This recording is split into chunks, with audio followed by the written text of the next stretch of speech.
రాజా సింగ్ రాజీనామా ఒక ఎత్తు అయితే బీజేపీ అధ్యక్షుని ఎన్నుకోవడం ఒక ఎత్తు. అంటే బీసీ నినాదంతోని గత ఎలక్షన్‌లో మేము ముఖ్యమంత్రిని బీసీనే చేస్తామన్నారు. కానీ మళ్ళా అగ్రకులాలకే కట్టబెట్టారు. ఎట్లా చూస్తారు ఒక బీసీ బిడ్డగా దీన్ని? బీజేపీ అంటేనే అగ్రకులాల వల్ల పెత్తనం నడుస్తూ ఉంటుంది. మీరు కేంద్రంలో చూసుకోండి, రాష్ట్రంలో చూసుకోండి.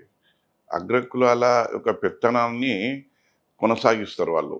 మీరు ఎన్ని బీసీ నినాదాలు ఎన్ని వచ్చినా, ఎంత పోరాటం చేసినా వాళ్ళు చేసే పని వాళ్ళు చేస్తారు. అయితే మేము ముందుగా ఊహించిందే ఇది. ఎందుకనంటే వీళ్ళు చెప్తారు ఒకటి, చేస్తారు ఒకటి. ఇవాళ వాళ్ళ అంతర్గత విషయం నేను మాట్లాడొద్దు. అయినా మీరు అడిగినరని చెప్పి నేను మాట్లాడుతున్నా. వాళ్ళు ఫార్వర్డ్ క్యాస్ట్‌కి ఇచ్చుకున్నారు అధ్యక్షత పదవి. ఇక మరి ఇక అది పార్టీ వాళ్ళ అంతర్గతంగా వాళ్ళు చర్చించుకోవాలి. బీసీలను మోసం చేస్తుందని అనుకోవచ్చా? పార్టీ పుట్టింది అగ్రవర్ణాల మధ్యలో పుట్టింది. ఇవాళ పార్టీ మీరు కేంద్రంలో చూడండి, ఒక 5గురు ఉంటారు. ఒక అమిత్ షా అనుకోండి, కులాల వరకే పెద్ద పెట్టేస్తారు. ఇక మన బీసీల గురించి వాళ్ళు ఎప్పుడూ వాళ్ళకు చిన్న చూపే. రాజా సింగ్ మాట్లాడుతూ ఏమన్నాడంటే, లేదు వీళ్ళు నాకు 10 మంది సంతకాలు పెట్టాలి. పెట్టకుండా ముగ్గురు పెట్టిర్రు, ఇంకో 7గురిని బెదిరించిర్రు అని చెప్పేసి మాట్లాడుతారు. అట్లుంటదా బీజేపీ పార్టీలో వాస్తవంగా? ఏమో ఆయన చెప్పిండు కదా అట్లా.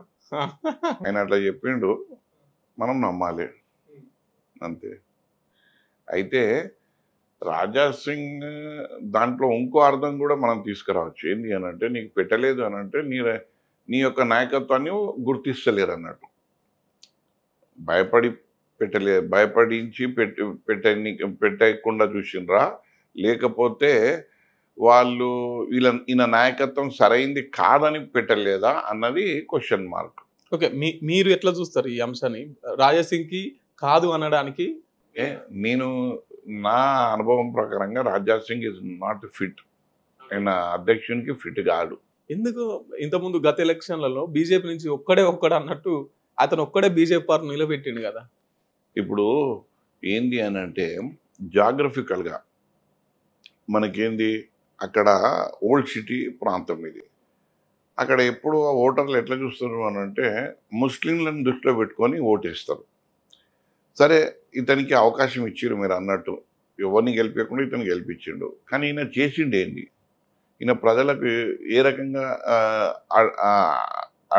ఆయన నిలబడ్డాడు, ఆయన ఏ రకంగా అండగా నిలబడ్డాడు, ఇవన్నీ మనం ఒకసారి చూసినట్టయితే ఆయన జీరో.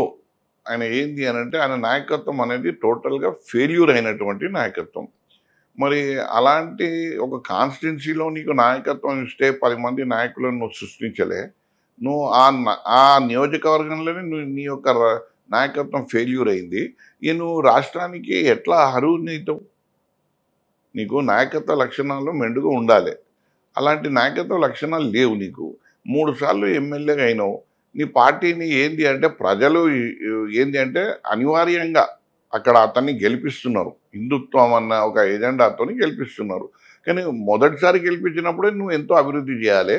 అటు కాన్స్టిట్యున్సీలో అభివృద్ధి చేయాలి, ప్రజలకు మేలు చేయాలి, అలాగనే నీ యొక్క పార్టీకి మేలు చేసుకొని నీ కార్యకర్తలను ఉన్నత స్థాయిలోకి తీసుకురావాలి. కానీ ఆ అన్ని రంగాల్లో ఫెయిల్ అయిపోయాడు.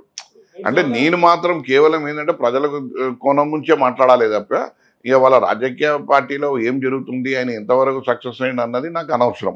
3 సార్లు ఎమ్మెల్యేగా గెలిచిండు కదా, ఏం అభివృద్ధి చేయాలని గోషమాల్? ఏం అభివృద్ధి అన్నది ఆయనకు అసలు ఆలోచన ఉండదు. అభివృద్ధి చెయ్యాలన్న ఆలోచన తనకు ఉండదు.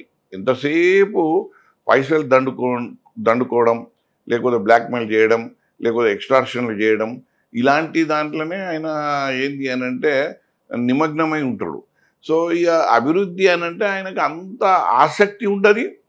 అట్లా అభివృద్ధి చేసి నా నాయకత్వాన్ని బలపరచుకోవాలన్న కోరిక ఉండదు.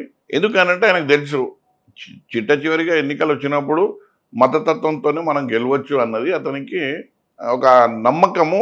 అట్లాగనే అక్కడ ఉన్న వాతావరణం కూడా అట్లా ఉన్నది. కాకపోతే ఇప్పుడు చాలా మార్పు వచ్చింది. కాదు, ప్రజలు ఒకసారి చూస్తారు, 2 సార్లు చూస్తారు, 3ఓసారి కూడా అంటే ఏం అభివృద్ధి చేయకుండానే ప్రజలు ఓట్లు వేస్తున్నారా? ఇప్పుడు ఒకటి మనము అభివృద్ధి ఒకవైపు, సెంటిమెంట్ ఒకవైపు. సెంటిమెంట్ ఎట్లాంటిది అని అంటే అంత తొందరగా పోదు. ఏంటంటే సెంటిమెంట్ ఉంటుందో ఆడ అభివృద్ధి ఉండదు. ఎక్కడైతే అభివృద్ధి ఉంటుందో అక్కడ సెంటిమెంట్ ఉండదు. ఇవాళ మీకు ఒక ఉదాహరణ చెప్తా. ఇవాళ పాకిస్తాన్ భూస్థాపితమైంది. కారణం ఏంటి అంటే మత ఛాందస్యవాదం మితిమీరి పెరిగిపోయింది. ఎక్కడైతే మత ఛాందస్యవాదం ఉంటుందో అక్కడ అభివృద్ధి ఉండదు. ఉదాహరణకు పాకిస్తాన్ని తీసుకోవచ్చు మనం. అట్లా ఇక్కడ కూడా మనం హిందూ మతమా, అది ఇస్లామిక్ మతమా, అది క్రిస్టియానిటీ మతమా అన్నది పక్కన పెడితే మతంకి అనేది ఒక పరిధులు ఉంటాయి. ఆ పరిధి లోపలనే మతాన్ని మనం కాపాడుకోవాలి. మితిమీరి మనము మతతత్వాన్ని ప్రేరేపిస్తే అభివృద్ధి అనేది ఉండదు, ఆడ కుంటుపడుతుంది. సో రాజా సింగ్ ఇప్పుడు మీరు ఒక్కసారి 2 సార్లు 3 సార్లు అంటున్నారు కదా, సెంటిమెంట్ బలంగా ఉంది. అయితే మీరు ఇది కూడా చూడొచ్చు. లాస్ట్ టైం బీఆర్ఎస్ అభ్యర్థికి 63 మా పార్టీకి 63,000 ఓట్లు వచ్చినాయి. అతనికి మాకు ఒక 10-15,000 ఓట్ల తేడా. అంటే మేము ఎంత చైతన్యపరిచినాము జనాలను అన్నది దీంట్లో మీరు అర్థం చేసుకోవచ్చు. రాజీనామా చేసిన తర్వాత బీఆర్ఎస్ పార్టీలోకి వస్తున్ననేది వార్తలు వస్తున్నాయి. ఏ పార్టీలకు ఆయనను ఆహ్వానించారు? ఎందుకంటే అతను అత్యంత వివాదాస్పదమైనటువంటి నాయకుడు. నీకు హయర్కీ ఉంటుంది ప్రతి పార్టీలో, దాన్ని గౌరవించాలి. అతనికి గౌరవించడం రాదు. అతను ఏంటంటే ఒక డిక్టేటర్ లాగా, ఒక మొనోపలి లాగా. ఈ మొనోపలి డిక్టేటర్ నీకు ఎట్లొచ్చింది ఈ బలం అంటే, ప్రజలు అనివార్యంగా అక్కడ ఒక నాయకుడిని నిర్మాణం చేసుకోవాలన్నది ఆలోచించి ఆయనకు ఓట్లు వేసారు తప్పితే ఇతని యొక్క నాయకత్వ లక్షణాల మీద ఓట్లు వేయలే, ఇతని అభివృద్ధి మీద ఓట్లు వేయలే, ఇతను ప్రజలకు అండగా నిలుస్తాడని ఓట్లు వేయలే. కేవలం ఒక మతతత్వవాదం వినిపిస్తాడు కాబట్టి అనివార్యంగా వేస్తున్నారు. అయితే మేము ఎప్పుడైతే బీఆర్ఎస్ పార్టీలో నా యొక్క ఆలోచనలు కానీ, నా యొక్క పనులు కానీ, నా యొక్క సేవలు కానీ ప్రజలకు అందిస్తున్నప్పుడు అప్పుడు నేను ప్రతి గడప గడపకు చెప్పినాను, మనకు అభివృద్ధి ఉండాలి కానీ మతతత్వం ఉండొద్దు. మతం మనకు వద్దు, మానవత్వం కావాలి. మతం అనేది మనకు రాజకీయాల్లో వాడుకోవద్దు. మానవత్వవాదాన్ని మనము ప్రేరేపించాలి. సో అట్లా మానవతావాదం అతని దగ్గర లేదు కాబట్టి, మతమే ఉన్నది కాబట్టి, ఆ మతము ఉంటే మన అభివృద్ధి జరగదు కాబట్టి ప్రజలకు మెల్లిమెల్లిగా క్రమక్రమంగా వాళ్ళను మనం చైతన్యపరిచినాం.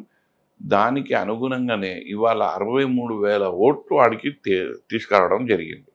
సో ప్రజలల్లో చాలా మంచి మార్పు వచ్చింది. ఒకవేళ మీ బీఆర్ఎస్ పార్టీకి వస్తా అంటే మీరు ఆహ్వానిస్తారన్నా? ఎట్లా వస్తారు?